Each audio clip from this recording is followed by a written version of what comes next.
Timu Nyanji Papa Polo DJ Fatu George Gaza Tirori Diaka Tirandanji Ndikakufonera hauchadaira, ndikakudetsa hauchauye, wakuita senge usingandizive, baby ndichipire kandizive. Kana zakusaita gara wandiudza kwachangotizgaisa, kana wakusandida gara wandichipa kwachekungondibhaisa.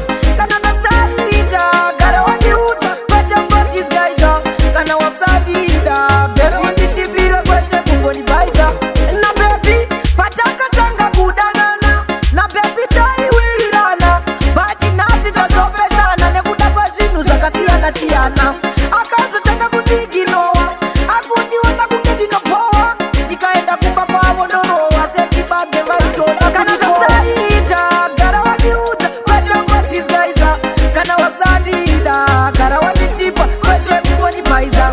Kana zvakusaita gara wandiudza kwachangotizgaisa, kana wakusandida baby ndichipira kwachekungondibhaisa.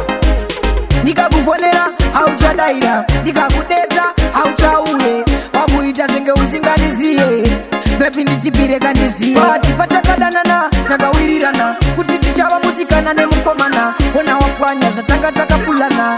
Baby girl, kana zvakusaita gara wandiudza kwachangotizgaisa, kana wakusandida gara wandichipa kwachekungondibhaisa. Kana zvakusaita gara wandiudza kwachangotizgaisa, kana wakusandida baby ndichipire kwachekungondibhaisa. Na baby patakatanga kudanana, na baby taiwirirana, bati nasi tazopesana nekuda kwazvinhu zvakasiyana siyana. Akazotanga kundiginowa, akundiona kunge ndinopowa, ndikaenda kumba kwavo ndorowa sechibage vaitoda. Kana zvakusaita gara wandiudza kwachangotizgaisa, kana wakusandida gara wandichipa kwachekungondibhaisa. Kana zvakusaita gara wandiudza kwachangotizgaisa, kana wakusandida baby ndichipire kwachekungondibhaisa.